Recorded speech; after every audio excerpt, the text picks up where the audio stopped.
أعوذ بالله من الشيطان الرجيم. بسم الله الرحمن الرحيم.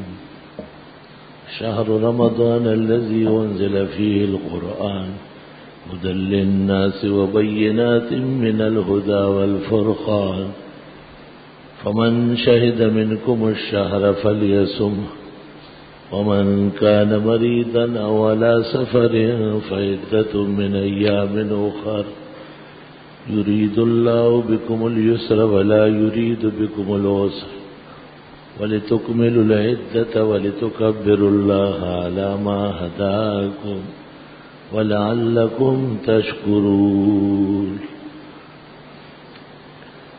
قال رسول الله صلى الله عليه وسلم: شهر رمضان شهر مبارك شهر عظيم شهر المواساة شهر أوله رحمة وأوسطه مغفرة وآخره عتق من النار. رمضان شریف کا مہینہ اللہ تعالیٰ کے احسانات اور اللہ تعالیٰ کی طرف سے برکات کا مظہر ہے. سال کے 12 مہینوں میں اس ماہ محترم کو زیادہ عظمت اور اعتنا، برتری اور فضیلت شارع کی طرف سے حاصل ہے، کیونکہ اس مہینے کے دن اور رات دونوں عبادات پر مشتمل ہے.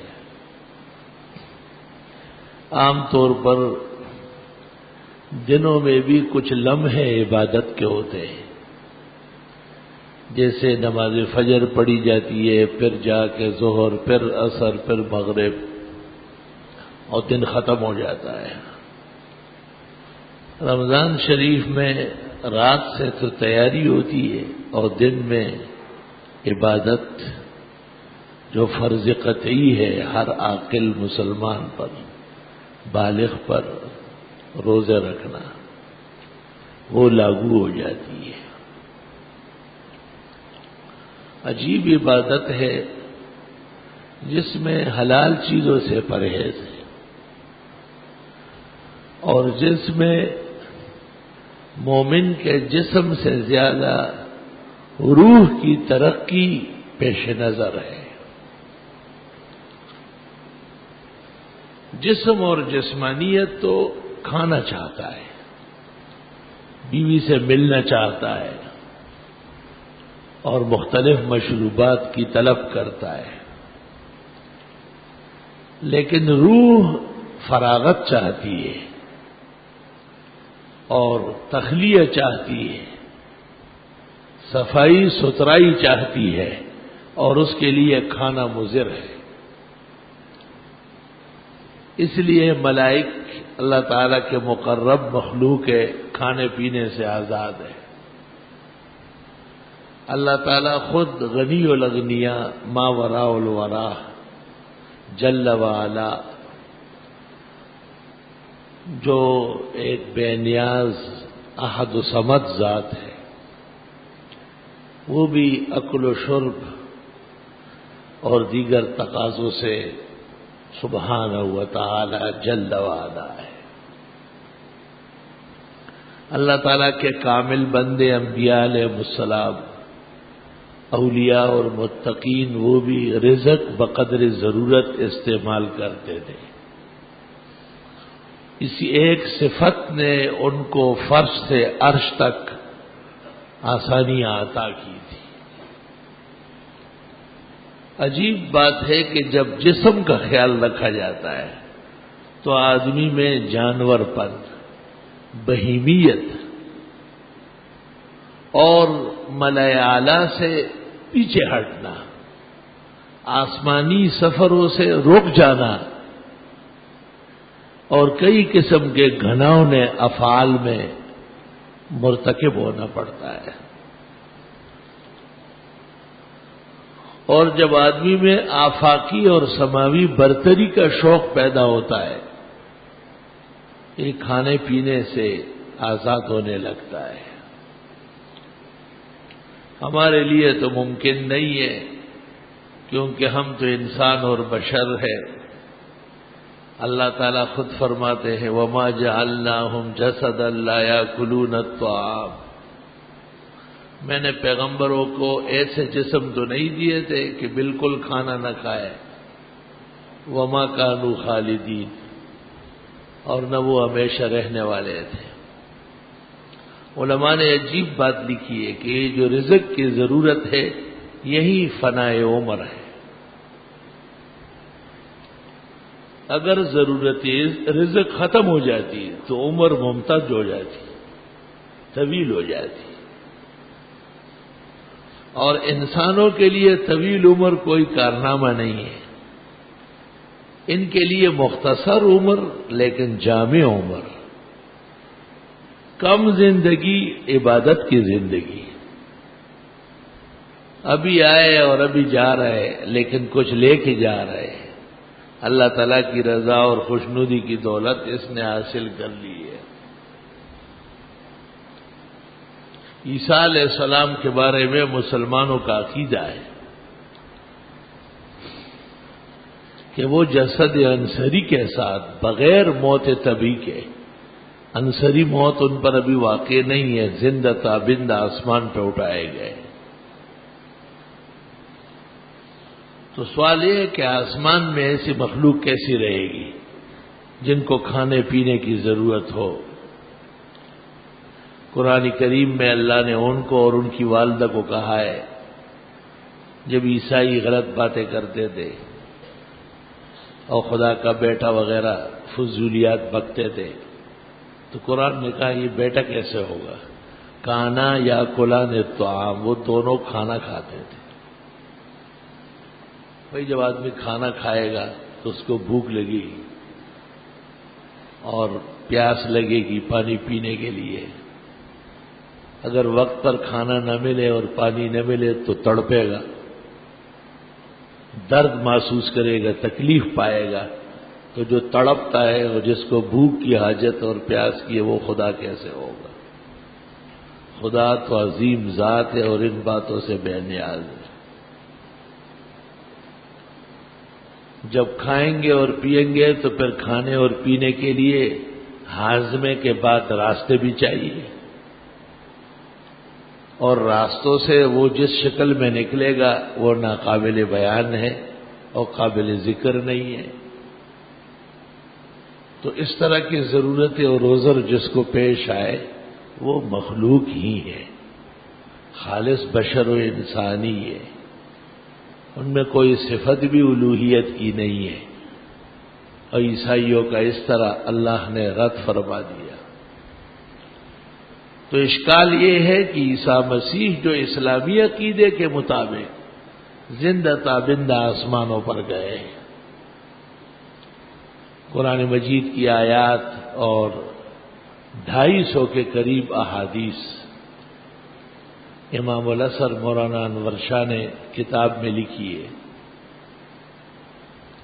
اس کتاب کا نام ہے التصریح بما تواتر فی نزول المسیح، عیسیٰ علیہ السلام کا آسمان پر جانا، زندہ تابندہ قیامت تک رہنا، قرب قیامت میں پرانی شان و شوکت سے واپس آنا، یہ متواتر پکا پختہ عقیدہ ہے اسلام کا، اس میں کوئی چوں چرا نہیں،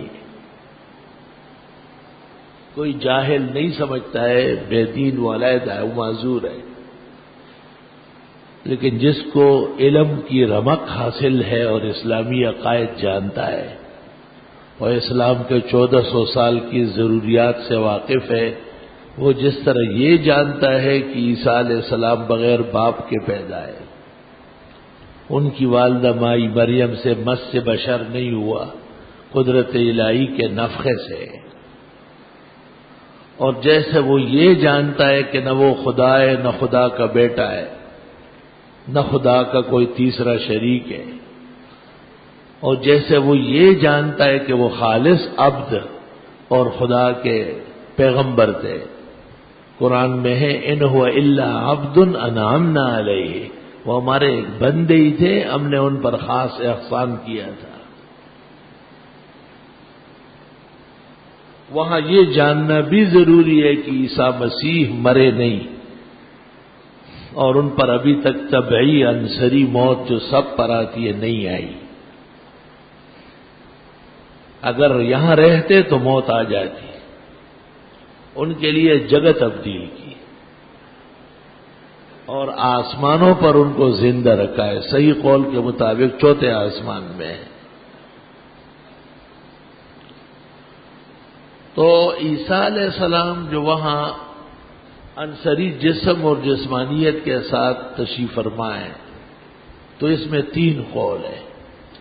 ایک قول یہ کہ دنیا میں جسم غالب ہے، روح مغلوب ہے تو بھوک پیاس لگتی ہے، اور حضرت عیسیٰ کی روح غالب کر دی گئی اور جسم کو مغلوب کر دیا گیا تو بھوک پیاس کھانے پینے کے تقاضے ختم ہو گئے.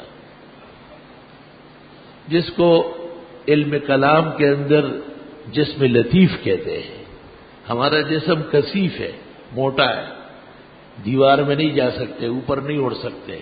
جب یہ لطیف ہو جائے گا تو کوئی رکاوٹ نہیں رہے گی.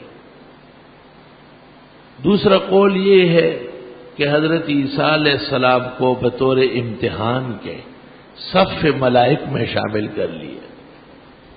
یہ بھی جسم لطیف ہونے کے بعد ہوگا.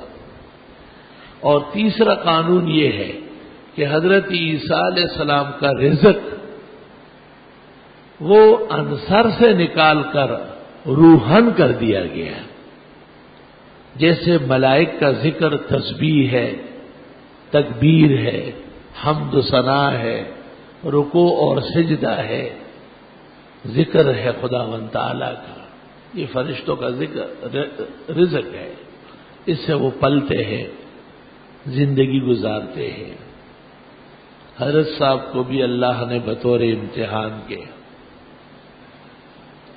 آسمانوں کے اندر سماوی ماحول کے مطابق رزق کا انتظام فرمایا ہے. اور یہ قدرتوں کے لیے کوئی مشکل کام نہیں ہے. یہی بچہ جو پیدا نہیں ہوتا ہے تو یہ کیا کھاتا پیتا ہے؟ اسی ماں کے پیٹ میں نظام تبدیل کر لیا. اور یہی گندا خون حیض کا اسے روک لیا اور اس سے اس کا قوام حیات بنایا ہے. حیض کے خون کو ہر طرح چھان مارے لیبارٹری میں، اس میں حیات کے قوام کا کوئی ذرہ نہیں، لیکن اللہ قدرتوں کا مالک ہے. وَهُوَ الَّذِي أَنشَأَكُم مِّنَ الْأَرْضِ، اللہ نے تمہیں زمین سے پیدا کیا. وَفِي بُطُونِ أُمَّهَاتِكُمْ، اور ماں کے پیٹ میں جب تم سربمہر تھے اس وقت بھی رزق کا انتظام میں نے کیا. اس کے لیے رزق کا انتظام مشکل ہے. آپ 2-4 کروڑ روپے خرچ کر لیں، کسی میں دودھ پیدا کر لیں، آپ ایک قطرہ دودھ نہیں جائے گا، کسی طرح بھی نہیں آ سکتا. لیکن جب بچے دنیا میں آتا ہے تو انسان کی چھاتیوں میں دودھ کا چشمہ پیدا کر لیتا ہے. انسان کے جسم میں دودھ تو بکری میں ہوتا ہے، بھیڑ میں، بھینس، گائے، اونٹنی میں. یہ ماں کے چھاتیوں میں دودھ کہاں سے آیا؟ فرمایا یہ میری قدرت، تسلیم کر لو، یہ میں کرتا ہوں. اور صرف دودھ پیدا نہیں، دودھ کو اس کو مالوف بنایا. بچے کو لوتڑے ہونے کے ساتھ یہ سمجھ دیے کہ یہ تم نے چوسنا ہے. اگر اس نے انکار کر لیا پینے سے، قیامت برپا ہو جاتی. سارا جہان تھک جاتا ہے اس کو دودھ دینے میں. آخری نتیجہ موت ہوتا ہے، بچنا مشکل ہوتا ہے. اللہ تو چونکہ سال کے 11 مہینے کھاتے پیتے سوتے جاگتے اور افعال کرتے کرتے ہمارا جسم بس زمین بوس ہونے والا ہوتا ہے کہ کسی وقت بھی اس پر مٹی ڈالی جائے. یہ جسم تو خاص صلاحیتوں کے لیے بنا ہے. یہ تو روح کا لباس ہے. روح کا لباس ہے. روح جسم میں اچھی لگتی ہے. جسم علیحدہ کر لو تو روح پرواز کر جائے گی، وہ ٹھہر نہیں سکتی ہے۔ یہی جسم چونکہ روح کا لباس ہے، اس لیے قبر میں تبدیل ہوتا ہے۔ دنیا کے اندر تو مختصر زندگی ہے، یہی جسم 3 مرحلوں میں ہوتا ہے، بچپن میں، پھر جوانی میں، پھر بڑھاپے میں۔ بس بڑھاپے کے بعد کوئی اور مرحلہ نہیں ہے۔ بوڑھے بہادروں پر آفرین ہے کہ بڑھاپے میں داخل ہو کر کی بھی آخرت کی تیاری نہ کرے۔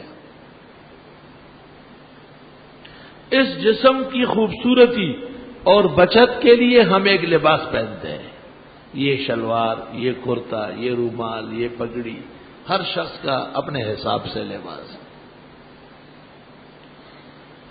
اس جسم کا لباس تابع ہے، اس لیے لباس تبدیل ہوگا، اور تبدیلی انسانیت کا فخر ہے، خوشی ہے۔ جمعے کے لیے علیحدہ جوڑا ہے، عام نمازوں کے لیے علیحدہ ہے، مہمان بننے کے لیے علیحدہ ہے، اچھے موقع اور خوشی کے موقع پر علیحدہ لباس ہو جاتا ہے۔ جس طرح جو بھی لباس ہم پہنے وہ ہمارا ہی لباس ہوگا، اس لیے مرنے کے بعد قبر میں یہ جسم دنیا کے کھانے پینے کا بنا ہوا، گوشت پوش کا، یہ کہاں دیر تک رہ سکتا، محال ہے بالکل۔ یہ جسم تو پھٹ پھوٹ کے ختم ہو جاتا ہے۔ اس جسم کی عزت کے لیے حکم آیا ہے کہ جلدی دفن کرو۔ فقہاء لکھتے ہیں کہ اگر رات کو تدفین ممکن ہے تو دن کا انتظار نہ کیا جائے۔ ہو سکتا ہے جسم کو کوئی عارضہ پیش آئے، رنگ تبدیل کر لے، کوئی خون نکلنے لگے، اور جب یہ پتہ ہو کہ واقعتاً جسم ناگوار ہو گیا، پھانسی میں گردن اتنی لمبی ہو جاتی ہے، آج تفسیر میں بتایا کہ پھانسی والے کے جنازے کی ضرورت نہیں ہے، بغیر جنازے کے دفنایا جائے۔ کوئی جسم گل سڑ گیا، بدبو پھیل گئی، جنازے پر کسی کی مغفرت موقوف نہیں، ہزاروں صحابہ بغیر جنازے کے دفن ہوئے۔ عزت انسان کی بڑی ہے، دفنا دو ویسے، مت جنازے پڑھواؤ۔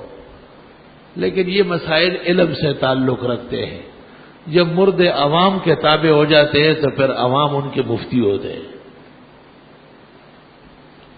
یا ایک جنازہ لایا گیا، بہت دن ہو گئے، مجھے پتہ نہیں تھا، میں تو پڑھانے آ کے کھڑا ہو گیا تو بدبو تھی بہت زیادہ۔ کسی نے مجھے کہا صرف بدبو نہیں، کیڑے گر رہے تھے جنازے سے، بڑے بڑے کیڑے گر رہے تھے۔ تو وہ پتہ چلا تھا کہ غریب کہیں مارا گیا تھا اور پھر کہیں پھینکا گیا تھا، اور پھر انسان کمزور ہے۔ میں نے کہا کاش کہ یہ لوگ یہاں نماز باقاعدگی سے پڑھتے اور بس اس پر کپڑا ڈال کے وہ قبرستان میں رکھ لیتے اور مسلمان مل کر کے ان کے لیے دعا کرتے، یہی بات بہت تھی۔ اللہ تعالیٰ نے کتنا بڑا احسان کیا کہ نماز باقاعدہ ہٹا لی اور فرما دیا کہ نہیں، بغیر جنازے کے اس کو رکھ سکتے، کوئی فرق نہیں پڑے گا، اللہ تعالیٰ اس کے ساتھ معاملہ اس کے ایمان کے ساتھ کرے گا۔ لوگوں کے نماز پڑھانا خیر تو ہے، لیکن وہ اس کا اتنا محتاج نہیں کہ یہیں سے بے عزت ہو جائے۔ اس لیے دن گزرنے کے بعد قبر کھولنا منع ہے۔ ممکن ہے لاش پھٹ گئی ہو، پھول گئی ہو، اور قبر کے معاملات قبر کے حساب سے ہے۔ ہم جس کو جیسے سمجھتے ہیں ضروری نہیں ہے کہ خدا اس کی پابندی کر لے۔ وہ اپنی شان اور سلطنت کا مطلق العنان ملک الملوک شہنشاہ اعظم ہے۔ ایسا بھی ہو سکتا ہے کہ ہماری نظروں میں ایک شخص برا ہو اور عند اللہ وہ مقرب اور محبوب ہو۔ آخرت کا نظام اور معاملہ وہ دوسرے شان و شوکت کا ہے۔ بہرحال دنیا میں انسان کی انسانیت کو اور اس کے منازل اور ترقیات میں رزق ضروری بھی ہے، اس کے بغیر جی نہیں سکتا ہے زیادہ، اور رزق کی کثرت اور بے اعتدالی اس کے رفتار کو بھی روک رہی ہے۔ اس واسطے اللہ جل جلالہ نے رمضان شریف کے روزے فرض فرمائے ہیں۔ یا ایھا الذین آمنوا کتب علیکم الصیام، اے ایمان والو تم پر روزہ فرض کیا گیا، کما کتب علی الذین من قبلکم، جیسے فرض کیا گیا تم سے پہلے، لعلکم تتقون، تاکہ تم تقوادار بنو۔ اللہ تعالی کے ہاں تقوی کی دو وجہ ہو سکتی ہے، یا تو رزق کی کمی ہو تو دن سے پہلے اور رات کے اخیر میں آدمی اٹھے، شوق سے بھی کھائے تو کیا کھائے گا، ابھی نہ دن ہے اور رات بھی آخری لمحے میں ٹمٹما رہی ہے۔ حدیث شریف میں فرمایا ہے چند قطرے پانی یا ایک آدھ کھجور یا چند گھونٹ دودھ کا، یہ تمہارے سحری کے لیے کافی ہے۔ سبحان اللہ و بحمدہ۔ اور دن بھر سب چیزیں موجود ہوگی، ٹھنڈے پانی سے فریج لدے ہوئے، پھل فروٹ بہترین اعلیٰ قسم کے کھانے، اپنی حلال منکوحہ، جملہ اشتہا اور حاجات موجزن ہوگی، لیکن قریب بھی نہیں جانا ہے، ایسا کوئی کام اور فعل بھی نہیں کرنا ہے جس سے روزے کی عظمت کو نقصان پہنچے۔ علماء دین نے لکھا ہے کھانے پینے سے زیادہ سروکار بھی نہ رکھے، اینڈ ٹائم پر سامنے لائے، کہیں ایمان پر امتحان نہ آئے۔ اور وہ لوگ جیسے گھر کی عورتیں، خواتین یا دوسرے خانسامے وغیرہ جو کھانے کا انتظام کرتے ہیں، وہ تو مجبور ہے، مجبوری کے احکام علیحدہ ہے۔ ایک آدمی بڑا تربوز خرید رہا ہے، پتہ نہیں میٹھا ہوگا یا نہیں، اور آج کل تو نئی حکومت کی مہربانیوں سے خربوزے اور تربوز لال و جواہر کے ریٹوں پہ بکتے ہیں، لال و جواہر کے ریٹ 250 روپے من، جو پیاز تھا وہ 1300 روپے من ہے۔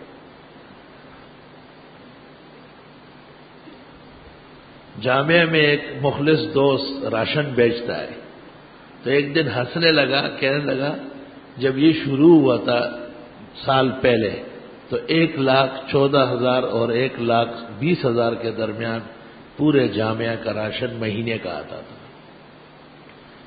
پھر کہنے لگا آپ نے ایک بوری نہیں، ایک سیر نہیں بڑھایا، اتنا ہی آتا ہے، لیکن مجھے 4,75,000 دینے پڑتے ہیں۔ ماشاء اللہ، نیا صدر اور اس کی آمد اور مبارک۔ بالکل صحیح کہا تھا اوزائی نے حجاج ابن یوسف کی موت پر کہ اے لوگوں زیادہ خوش نہ ہو، تم سے ظالم جائے گا تو اس سے بڑا ظالم آئے گا، کیونکہ اعمال میں جب تبدیلی نہیں ہے تو اعمال کیسے بہتر آئیں گے؟ کیکر کے درخت میں کسی نے میٹھے شاتوت نہیں کھائے، اور عمدہ شاتوت کی ٹہنیوں سے کسی کو بھی کانٹے کیکر کے چبھے نہیں ہے۔ از مکافات عمل غافل مشو، گندم از گندم بروید جو از جو۔ استغفر اللہ استغفر اللہ۔ تو ایک آدمی تربوز خرید رہا ہے بہت بڑا، اور ظاہر ہے 200-250 روپے کا ایک موٹا تربوز خرید رہا ہے، اور اپنے بال بچوں کے ساتھ افطار کے لیے اب اس کو یہ خوف ہے کہ یہ میٹھا ہے یا نہیں۔ تو فقہا نے اجازت دی ہے کہ ذرا سا سوراخ کر کے تھوڑا سا نکال کے زبان پہ رکھے، پھر جلدی جلدی 3 دفعہ تھوکے۔ بہت زمانہ ہو گیا، میں اپنے استاذ کے ساتھ منڈی گیا، مجھے کہا پھل خریدنا ہے، تو تربوز خریدنے لگے، مجھے کہا چکو، میں نے کہا نہیں میں نہیں چکتا۔ کہنے لگے کیوں، جائز نہیں ہے؟ میں نے کہا جائز ہے لیکن مارکیٹ والے بڑے بے وقوف ہوتے ہیں۔ استاد نے مجھے کہا مارکیٹ والوں سے ڈرتے ہو؟ میں نے کہا ڈرتا نہیں ہے، ان کو کافر نہیں بنانا ہے، وہ دینی مسائل کا مذاق اڑاتے ہیں۔ استاد صاحب نے چھوٹا سا سوراخ کر کے اور پھول سے نکال کے چکا اور پھر تھوکا، تو دکاندار کہنے لگے ہو مولوی ہو تم تو برسر عام کھانے لگے۔ میں نے حضرت سے کہا اب اس کا جواب آپ دیں۔ اس لیے فقہاء نے لکھا ہے کہ ہر مسئلے پر عمل کی ہر جگہ نہیں ہے، سوچ سمجھ کر کام ہونا چاہیے۔ فقہ میں اجازت ہے لیکن مارکیٹ میں فقہاء نہیں ہے، سفہاء ہے، بے وقوف، بلکہ اکثر بے دین۔ دوسرا مسئلہ فقہاء نے لکھا ہے کہ بعض مرد مرچ مسالے پہ جھگڑے کرتے ہیں، خاص کر یہ جو نشے کے عادی ہوتے ہیں نا، سگریٹ، پان، بیڑی اور اس قسم کی کوئی چکر بازیوں کے جو عادی ہوتے ہیں، ان کو شام تک بڑا غصہ آ جاتا ہے۔ اب اگر سالن پکا اور اس میں مرچ مسالہ اوپر نیچے ہو تو وہ جو خاتون خانہ ہے اس غریب کی جان غضب میں آ جاتی ہے۔ خلاصۃ الفتاوی کتاب الصوم میں ہے، لہا ان تذوقا، خاتون بھی چکھ سکتی ہے، پھر تو کہتا ان کان بعلھا سیء الخلق، اگر خاوند بد اخلاق ہے، وہی بد اخلاق خاوند، عورت وہ مسلمان ہے، اس کا روزہ ہے، اوپر نیچے ہو جاتی ہے، گھر ہے اپنا، کوئی مہمان تو نہیں آیا آسمان سے۔ عام زندگی میں گھریلو افراد کے ساتھ گزارا سنت ہے، وہ خیر ہے، ہم سے کم غلطیاں ہوتی ہیں، پر ٹھیک ہے، نمک کم ہو تو بھی خیر نہیں ہے، اور زیادہ ہو تو اور مصیبت۔ تو فقہاء کی قبروں کو اللہ تعالی نور سے بھرے اور ان پر رحمتوں کی بارشیں فرمائے، معاشرے کو ٹوٹنے سے بچایا، فرمایا چک لے اور پھر تھوکے، تاکہ اس کو اطمینان ہو جائے کہ سالن صحیح بن رہا ہے۔ اور میاں بیوی کے آپس میں جھگڑے ویسے ہی برے ہیں، پھر رمضان میں بہت برے لگتے ہیں، بہت ہی زیادہ نامراد معلوم ہوتا ہے کہ چیزوں پر اور کھانے پینے پر وہ بدمزاجی دکھاتا ہے۔ تیسرا مسئلہ یہ لکھا ہے، کبھی کبھی چھوٹے بچے کوئی چیز منہ میں ڈالتے ہیں، ماں پہلے منہ میں ڈال کے نرم کرتی ہے، اس کی بھی اجازت آئی ہے۔ فقہ کتنا کامل علم ہے، ہر طرف ہر جگہ اس کی نظر ہے کہ یہاں ضرورت ہے۔ بعض لوگ یہ بھی پوچھتے ہیں کہ بعض خواتین جو بچوں کو دودھ پلاتی ہے، وہ رمضان شریف میں چھوٹا سا بچہ ہے، بعض بچے ماشاءاللہ بڑے عجیب ہوتے ہیں، صرف ماں کا دودھ پیتے اور دودھ کو دودھ مانتے ہی نہیں ہو۔ مجھے ایک آدمی نے کہا تعویذ لکھو، بچہ کسی دودھ پر راضی نہیں سوائے ماں کے دودھ کے۔ میں نے کہا میں بچے اور ماں کے درمیان کون ہوں رکاوٹ بننے والا، مجھے کیا حق ہے تعویذ لکھنے کا؟ آپ تو اس لیے مانگتے کہ آپ کا مکل ہے۔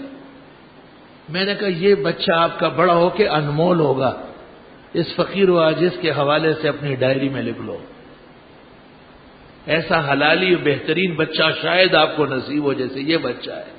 میں نے کہا یہ جو سارے فسادات میں لگ گئے اور شہر اور ملک برباد کر رہے، یہ وہی تو ہے جن کو بکریوں کا دودھ اور بھینسوں کا اور ڈبوں کا پلایا گیا اور ماں سے بے خبر رہے، ان میں رحم کہاں سے آئے گا؟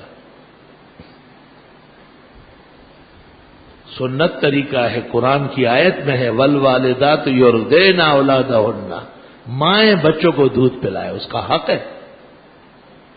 جب مائیں دودھ پلاتی ہے، تجربہ ہے 2.5-3 سال سے پہلے حمل نہیں ٹھہرتا، اس میں بھی اعتدال آ جائے گا، کئی قسم کے خطرے ٹل جائیں گے۔ تو بعض اوقات خاتون کا دودھ نہیں اترتا کیونکہ روزہ ہے، کھانا پینا بند ہے۔ فقہاء نے ایک تدبیر لکھی ہے کہ آدھی رات کے بعد جب اس کو ضرورت ہو خاتون کو صرف ٹھنڈا دودھ پیا کرے، پانی نہ پیے، اور سحری میں بھی چائے وغیرہ چھوڑے، کھانے کے ساتھ جب ضرورت ہو تو دودھ ٹھنڈا کر کے اگر کوئی اور عارضہ نہیں ہے وہ پیے۔ دن میں آپ دیکھیں اس کا دودھ معمول سے زیادہ آئے گا کیونکہ رگیں دودھ سے بھر گئی ہے، اور وہی دودھ چھاتیوں میں آنا شروع ہو جائے۔ اگر خدا نہ خواستہ صورتحال دگرگوں ہے، یہ تمام تدابیر جو تجربات کی ہے یہ ناکام ہو گئی، اور واقعتاً ایک معصوم بچہ ماں کے دودھ نہ ہونے کی وجہ سے اس کی جان خطرے میں پڑتی ہے، تو فقہاء نے اجازت دی ہے کہ اس کی ماں روزہ نہ رکھے. بچے کی زندگی بچانا زیادہ ضروری ہے، روزے پھر ہو جائے گے. اسی طرح اگر خاتون حاملہ ہے اور حالت حمل میں اس قدر بوجھ اور گرانی ہے کہ اس کا تحمل روزے میں بظاہر مشکل ہے، مسلمان ڈاکٹر کے تجربے اور فن نے بتا دیا کہ اس خاتون کی جان خطرے میں ہے، مفتی صاحب بھی فتویٰ دے دے کہ وہ نہ رکھے روزہ. بیماری کی ایک قسم ہے، اس کی زندگی بچانا بہت ضروری ہے. دل اور شوگر اور بلڈ پریشر کے بعض مریض انتہا پہ پہنچ جاتے ہیں، وہ مرض کی انتہا ہے. اس وقت اگر انہیں بروقت خوراک یا دوا نہ ملے تو ان کی جان خطرے میں پڑ سکتی ہے. اور یہ صرف افواہ نہیں ہے، ڈاکٹر کا اصولی فیصلہ موجود ہے. دارالافتاء کے مفتیان صاحبان بھی قرآن و سنت و فقہ کی روشنی میں نرم فتویٰ لکھے، اجازت دے دیں، کیونکہ مقصد روزے سے لوگوں کا اہلاک نہیں ہے، ہلاک کرنا نہیں، لوگوں کی اصلاح ہے. ان میں تقویٰ اور پرہیزگاری پیدا کرنی ہے، ان میں بیماریاں نہیں ڈالنی ہے، اموات نہیں کرانی ہے، جانیں خطرے میں نہیں ڈالنی ہے. اگر اس قسم کے کوئی واقعہ ہو فمن کان مریضا ولا سفر، اگر کوئی ایسے مرض یا سفر میں مبتلا ہوا فعدۃ من ایام اخر، پھر کبھی صحیح اور دن ہو جائیں گے. یرید اللہ بکم اليسر، اللہ تو تمہارے ساتھ آسانی کا ارادہ فرماتے ہیں. ولا یرید بکم العسر، اللہ کا ہرگز ارادہ تمہیں تنگ کرنا نہیں. ولتکملوا العدۃ، عدت پوری کرنا بھی تمہاری ذمہ داری ہے، اب ہو یا بعد میں ہو. وَلِتُكَبِّرُوا اللَّهَ عَلَى مَا هَدَاكُمْ، اللہ کی عظمت مان لو جس نے اتنی آسانیاں عطا کی. وَلَعَلَّكُمْ تَشْكُرُونَ، تمہیں اس محسن کریم رحیم عظیم بزرگ و برتر خدا کا احسان مند ہونا چاہیے، جس نے بندوں کی تمام کمزوریاں ملحوظ فرمائی اور اس کے مطابق دین نازل فرمایا ہے. میرے بزرگوں، محترم بھائیوں اور معزز سامعین، یہ ہم روزے کے ان اطراف پر کلام کرنے لگے کہ باوجود مسلمان ہونے کے روزے کے جذبات فرضیت تسلیم کرنے کے جسم و جسمانیت ساتھ نہیں دیتی. شریعت نے ان کے لیے احکام میں رخصت اور اجازت فرمائی ہے. ایسا نہیں ہے کہ کسی کے سر میں درد ہوا اور جی وہ روزہ نہ رکھے، اور دفتری کام بہت زیادہ ہے اور روزہ نہ رکھے، اور لڑکا یا لڑکی کالج اسکول کا امتحان کی تیاری کر روزہ نہ رکھے. یہ سب بغاوت ہے، سرکشی، نافرمانیاں، خدا کے عذاب کو سامنے آنا ہے. اس سے پرہیز کرو اور توبہ کرو. بعض لوگ جی سحری نہیں کھائی، یہ چھوٹے بچوں والی بات ہے. سحری کھانا روزے کا حصہ نہیں، روزے کے لیے بہتری ہے. سحری کسی مذہب اسلام، کسی فقیہ محدث امام کے ہاں ضروری نہیں. سب کے ہاں ہو تو بہت اچھا، نہ ہو تو اسے کوئی نقصان نہیں. سحری نہ کھانا آپ کی نااہلیت ہے. سحری نہ کھانا پورے گھر کی غفلت ہے. سحری نہ کھانا آپ کی کوئی طبی کمزوری ہو سکتی ہے، آپ کے نظام خورد و نوش کا کمزور ہوگا. اتنی بڑی رات گزرتی ہے، سنت طریقہ ہے کہ تراویح سے فارغ ہو کر آپ سحری کے لیے اپنا انتظام سیٹ کر لے. فقہاء نے لکھا ہے ساتھی کو کہا جا سکتا ہے کہ مجھے اٹھا لے، مجھے آواز دے دے. حدیث شریف میں ہے چند گونڈ پانی یا چند گونڈ دودھ یا چند کھجورے سحری کے لیے کافی.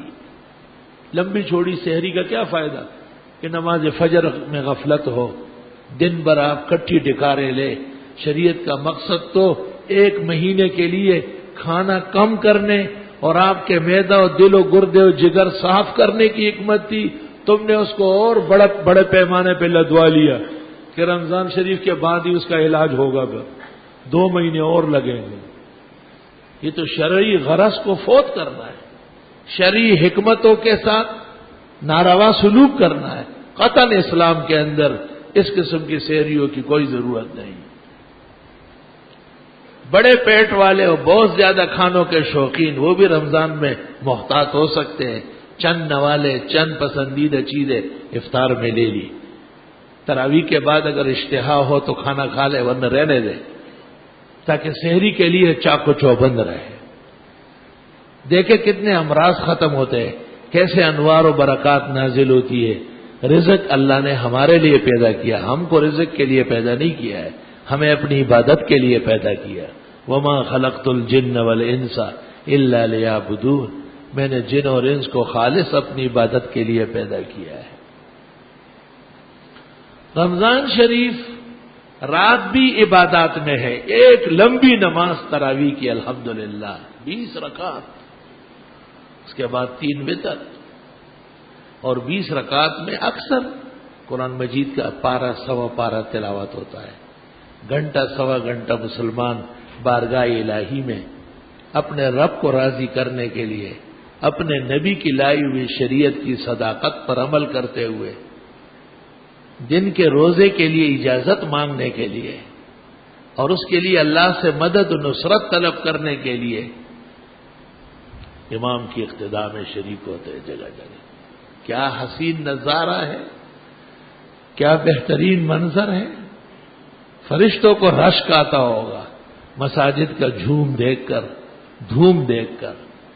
ہاں کچھ ایسے بد نصیب بھی ہے، جب فرشتے سر بسجود ہوئے تو وہ اکھڑ گیا، اس نے کہا میں آدم علیہ السلام کی بڑائی نہیں مانتا، یہ کون ہوتا ہے مٹی کا بنا ہوا بشر، میں بڑا ہوں۔ اس کی نسل اب بھی جگہ جگہ ہے، کئی تو بدعت کی شکل میں اور کئی 20 رکعت تراویح کے خلاف زہریلا پروپیگنڈا کرنے کی شکل میں۔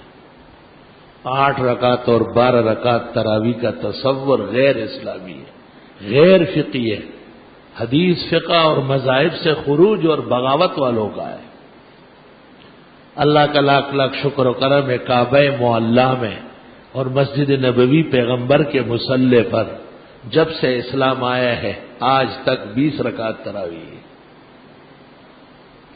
اگر اس فرقے میں واقع حدیث اور دین کی طلب ہوتی تو یہ توبہ کر لیتے پراپیگنڈوں سے، مسلمانوں کی عبادات تباہ کرنے سے بچتے، لیکن قرآن کی آخری صورت میں شیطان سے پناہ مانگی گئی، الذی یوسوس فی صدور الناس من الجنۃ والناس۔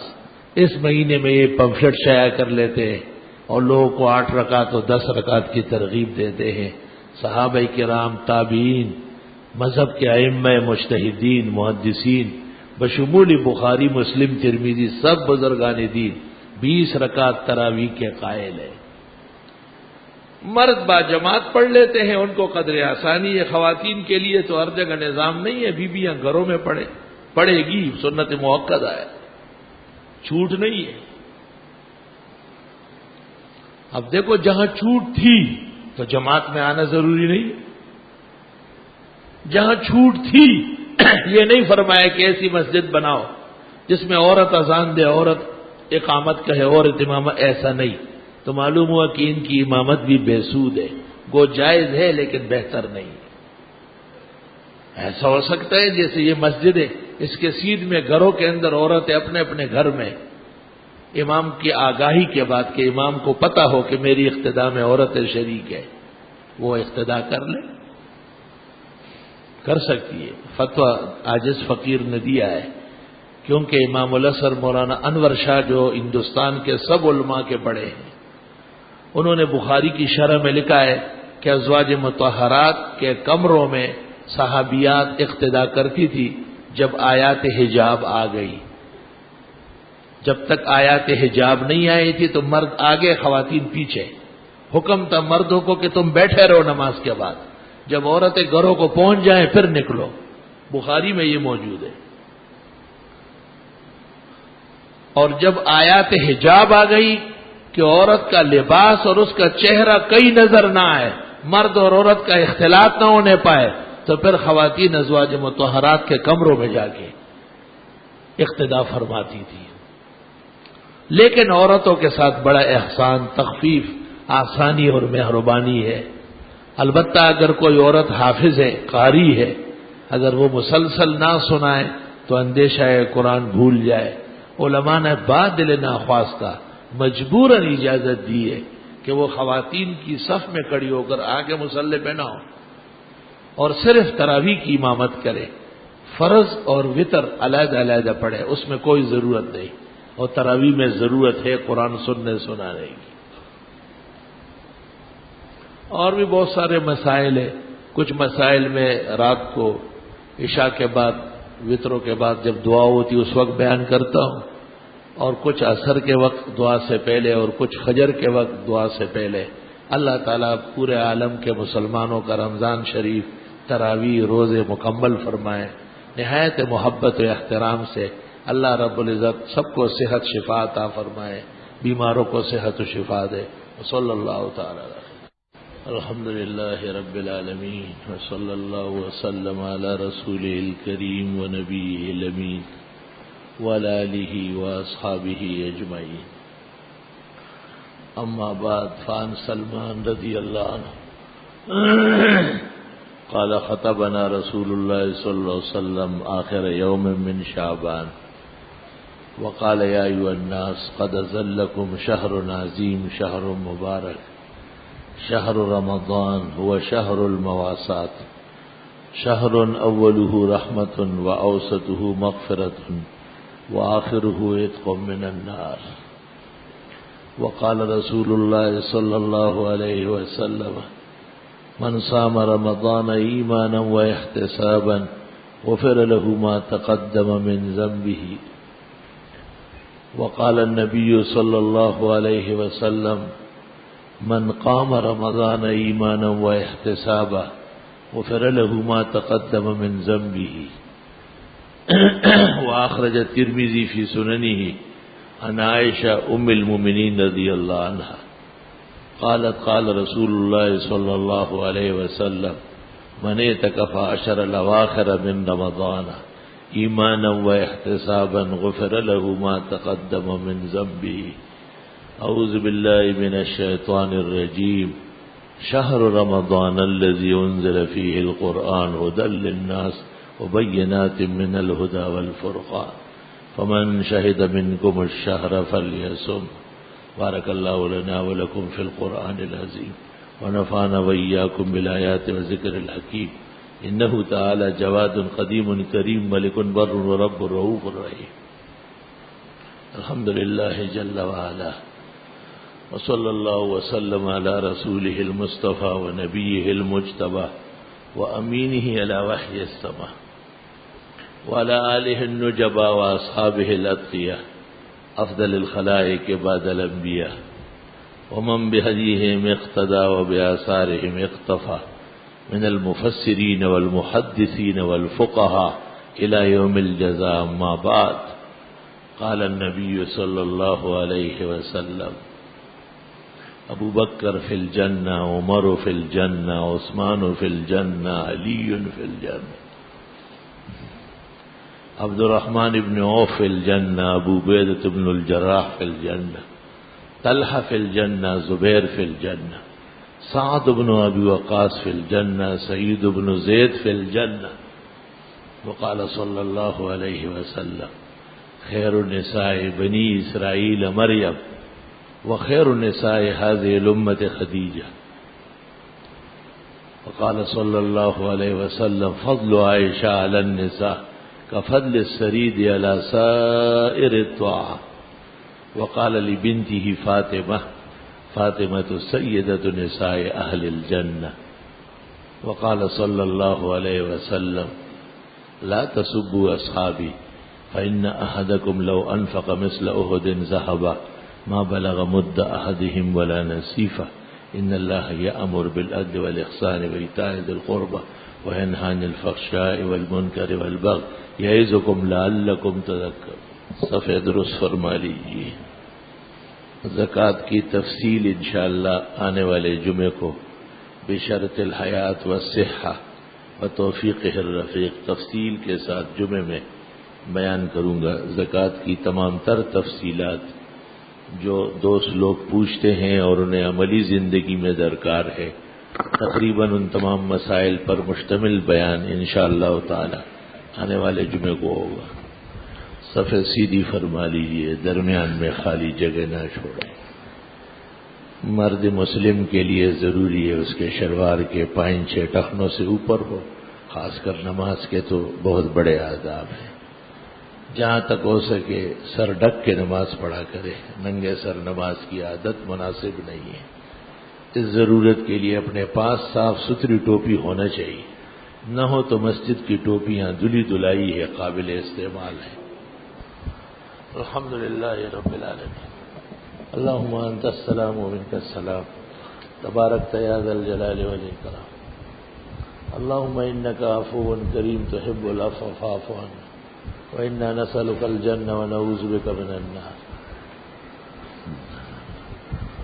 صلی اللہ تعالی علی خیر خلقہ محمد وآلہ وأصحابہ اجمعین برحمتک. بسم اللہ الرحمن الرحیم. اول درخواست تو یہ ہے کہ جامع میں بھرپور تعاون جمع فرمائیں. جہاں تک ہو سکے سب سے زیادہ، اگر سارا نہ ہو تو یہی دیا جائے. صرف زکوٰۃ نہیں، غیر زکوٰۃ میں سے بھی ہزاروں مصارف ہیں. الحمدللہ ایک مقتدر ادارہ جو ہزاروں مسافرین پر مشتمل ہے اور کروڑوں تک اس کے سالانہ اخراجات ہیں. جامع کے ذمہ کئی جگہ تعمیرات بھی ہو رہی ہے. ماڑی پور میں احسن المقاصد، کوئٹہ ٹاؤن میں جامع مسجد عثمان، اور سپر ہائی وے پہ جامع احسن المدارس، نیو کراچی 11F میں جامع احسن الدراسات، یہاں قریب میں جامع مسجد امام ابو یوسف، جس کے تمام اخراجات یہی سے ہیں. سال ہر سال ہزاروں طلباء رہتے سہتے ہیں، اور تفسیر میں بھی الحمدللہ جامع مسجد لبریز ہوتی ہے. ایسی صورت میں یہاں کے مکینوں کا، ہمارے دوستوں کا، محسنین کا بڑا ان پر حق ہے کہ وہ اولیت دے اپنے ادارے کو، اور بھرپور تعاون خود بھی اور اپنے دوستوں کو بھی آمادہ فرمائیں. بہت خوشی ہوگی کہ مجھے بھی آگاہ کرے. ہمارے منصور بھائی کے پاس جمع ہوتی ہے، ہمارے جامع کے ناظم مولانا سہیل احمد کے پاس ہے، جامع کے کچھ چھوٹے ناظم دفتر کے سامنے بھی بیٹھتے ہیں. سب سے رسید لی جاتی ہے، مصدقہ رسید میری مہر و دستخطوں کے ساتھ. کبھی کبھی مجھے آگاہ بھی فرمایا کرے، وہ خوشی ہوگی، بہت دعائیں دی جائے گی. گرچہ زکوٰۃ کی تفصیلات اپنے وقت پر آئے گی، لیکن مسلمانوں کو خیر سے آگاہ کرنا بہت ضروری ہے. اللہ تعالیٰ توفیق عطا فرمائے، مال و جان کی حفاظت فرمائے، اور اس شہر میں امن کے چشمے بہائے، اور پورے ملک میں اللہ تعالیٰ امن و سکون، عزت آفرینی کے دریا موجزن فرمائے.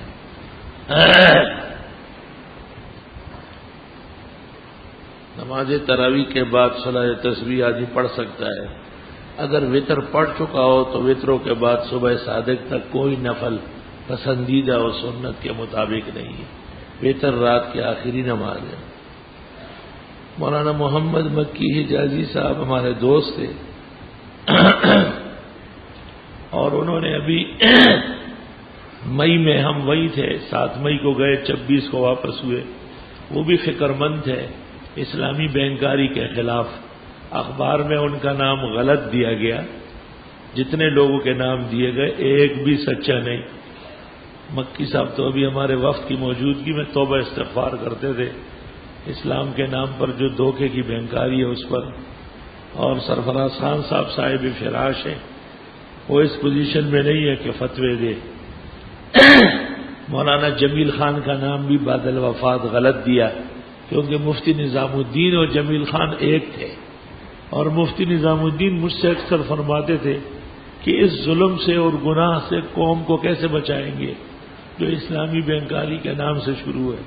اس لیے اخبار میں جو تحریر آئی ہے جن میں امام کعبہ و مدینہ و مکہ مدینہ کے علماء کا نام دیا، یہ صرف دھوکہ دینے کے لیے ہے.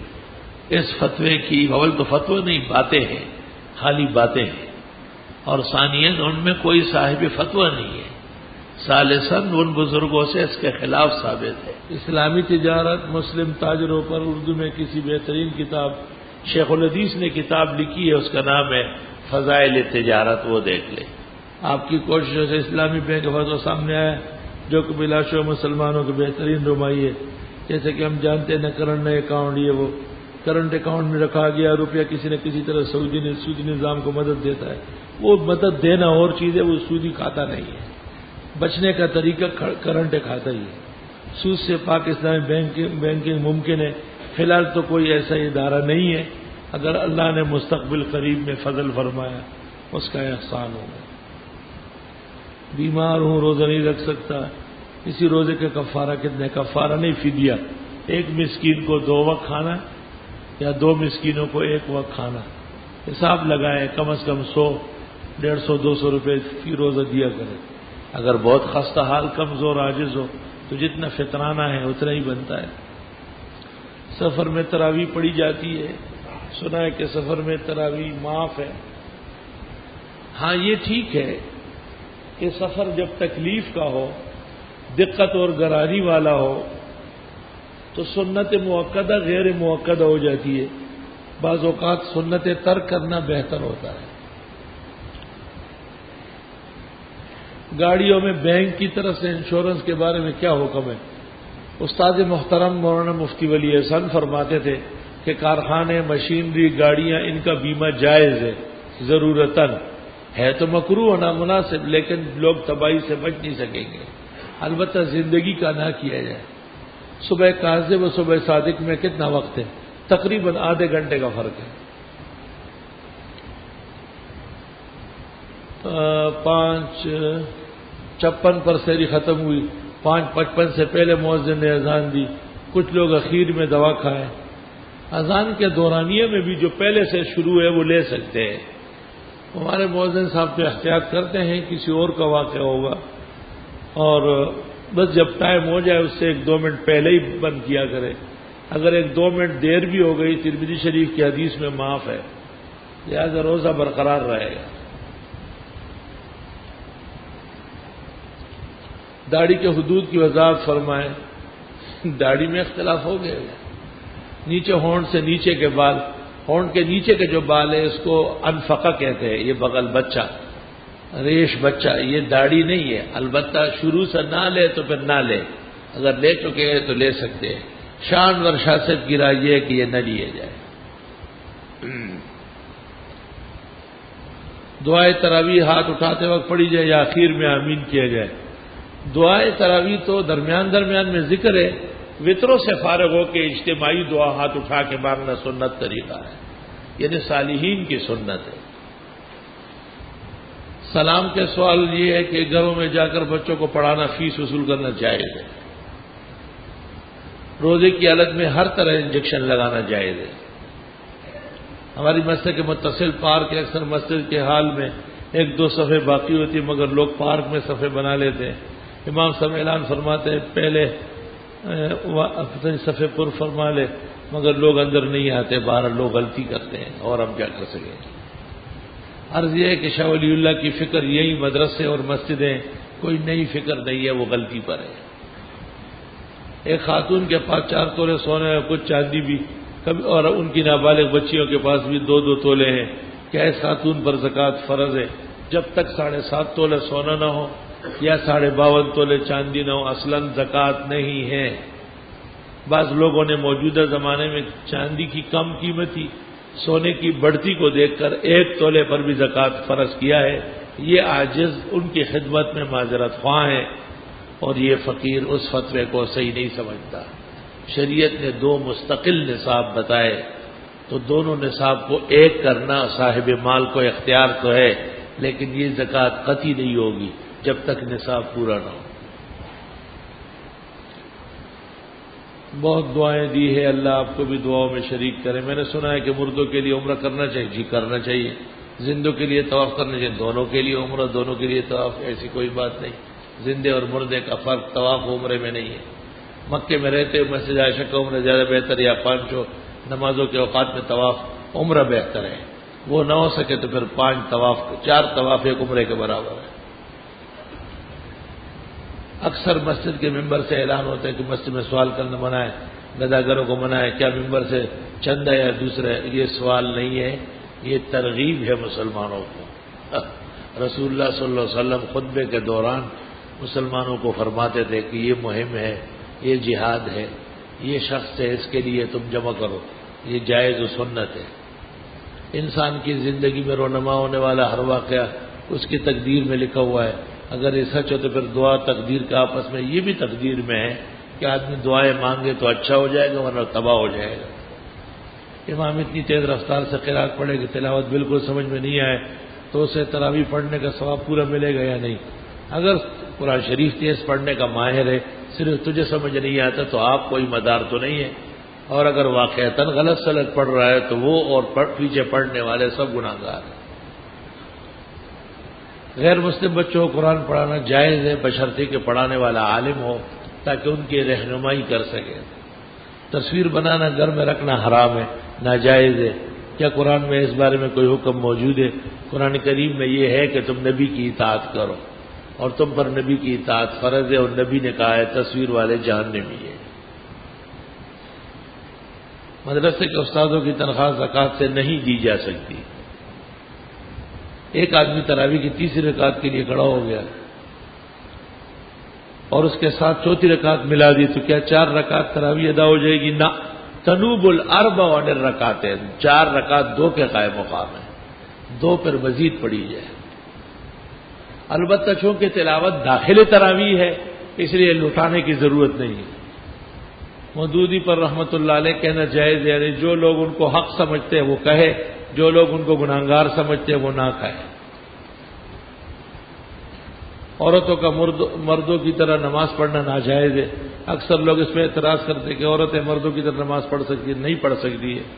پھر تو عورت دوپٹہ نہ اوڑھے، پگڑی باندھ لے، پھر تو عورت گھروں میں نہ بیٹھے، مسجدوں میں آئے، امامت کرائے اور اذانیں دے۔ غلط بات ہے، مرد اور عورت کی ہر چیز میں فرق ہے۔ میں نے رمضان کے مبارک مہینے میں داڑھی رکھنے کا ارادہ کیا، اللہ آپ کو استقامت دے۔ آپ سے گزار دعا فرمائے، میں دعا کرتا ہوں، سارے نمازی کر رہے ہیں، اللہ آپ جیسے اور بھائیوں کو بھی سنت نصیب فرمائے۔ محترم، اگر کسی نماز میں 4 میں سے 3 رکعت امام کی اقتداء میں نکل جائے تو لوٹاتے وقت پہلی رکعت میں غلطی سے کھڑا ہو جائے، بیٹھنے کی بجائے تو نماز دوبارہ لوٹائے، یہ کیا طریقہ اختیار کرے؟ 1 رکعت مل گئی، 4 نکل گئی، اٹھے گا تو پہلی رکعت پڑھ لے گا اور قاعدہ کر لے، پھر اٹھے گا اور 1 رکعت سورت والی پڑھ لے گا، پھر 1 اور رکعت بغیر سورت کے پڑھ لے گا۔ جمعے کی 2 اذانیں جو ہے ان میں سے اذان عثمان کون سی ہے؟ اور آیا دونوں حضرت عثمان رضی اللہ عنہ نے پہلی اذان دلوائی ہے، جمہور صحابہ نے اس کو قبول کیا ہے۔ الحمدللہ حرمین شریفین میں اس وقت سے لے کے آج تک یہی طریقہ ہے جو آپ کا ہے۔ غیر مقلد گمراہان اور بے دین ہیں، ان کے تمام اعمال اسلام کے خلاف ہیں۔ نماز قصر کی سنت اور نفل اور وطروں کا کیا حکم ہے؟ سفر کے اندر وطر بحال ہے، سنت اور نفل آرام ہو تو پڑھنا بہتر، تکلیف ہو تو نہ پڑھنا بہتر۔ اپنے آپ کو توحیدی کہتے ہیں، ان کی مساجد میں نماز، وہ لوگ گمراہان ہیں۔ توحیدی ہونا تو بہت اچھی بات تھی، مگر وہ اہل توحید و سنت سے نکلے ہوئے ہیں، جیسے کمال عثمانی کے لوگ، مسعود الدین کے لوگ، حزب اللہ، جماعت المسلمین، ان پر تقریباً کفر کے آثار واضح ہے، اس لیے ان سے بچنا ضروری ہے۔ ایک شخص نے جان بوجھ کر رمضان کے روزے نہیں رکھے، کوئی شرعی عذر نہیں تھا، اب وہ شخص فوت ہو گیا، اس کی اولاد فدیہ دینا چاہتے فدیہ دے دے، آگے خدا کی مرضی ہے فدیہ قبول کرے یا مردے کو پٹائی لگا دے، اس میں آپ کا ہمارا کوئی کام نہیں، ہم دعا کریں گے کہ اللہ اسے معاف کر دے۔ ہر روزے کے بدلے 60 روزے نہیں، اس طرح نہیں، بلکہ فدیہ ہی دیا جائے گا، ہر روزے کے بدلے 1 فطرانے کے برابر۔ کسی شخص کی نماز عشاء کے بعد سنت غیر موقع رہ جائے تو کیا اسے تراویح کے بعد قبل الوتر پڑھ لے؟ میرا دل بہت دھڑکتا ہے، اکثر بے چین رہتا ہوں، کوئی وظیفہ بتا دیں۔ خاموشی سے مصیبت اور بھی سنگین ہوتی ہے، تڑپ اے دل تڑپنے سے ذرا تسکین ہوتی ہے۔ اللہ آپ کو صحت و شفا دے۔ سورۃ الم نشرح مغرب کی سنتوں سے فارغ ہو کر 7 مرتبہ پڑھ کر دائیں ہاتھ کی ہتھیلی پہ دم کر لے اور کندھے کے سرے سے نیچے دل کی طرف آتے رہے، 3 دفعہ ہاتھ پھیرے، انشاءاللہ آرام آ جائے گا۔ روزے میں مسواک کرنا جائز ہے، کچا اور پکا گیلا وضو کا سب جائز ہے۔ پروویڈنٹ فنڈ جمع ہو رہا ہو تو اس پر زکوٰۃ ہے، کیونکہ وہ آپ کی رقم ہے، آپ اس کے مالک ہیں۔ میری خالہ کے جسم کا آدھا حصہ آگ سے جل گیا پٹیل اسپتال میں، اللہ انہیں زندگی اور صحت دے۔ الحمدللہ رب العالمین، نستغفرک اللہم و نسألک السلام والعافیہ، لا الہ الا اللہ وحدہ لا شریک لہ۔ یہ جو خاتون جلسی ہے اس کے لیے دعا فرمائیں، اللہ ان کو زندگی اور صحت دے۔ جو مرحومین ہے اللہ ان کی بخشش فرمائے، جو بیمار ہے اللہ صحت و شفا دے۔ مسلمان بھائیوں کے اللہ پریشانیاں دور فرمائے۔ تراویح و قرآن پاک کے درس اور بیان، تلاوت و ذکر، انفاق اور خیرات، اور خاص کر رمضان شریف کی برکت اللہ نصیب فرمائے۔ صلی اللہ تعالی علیہ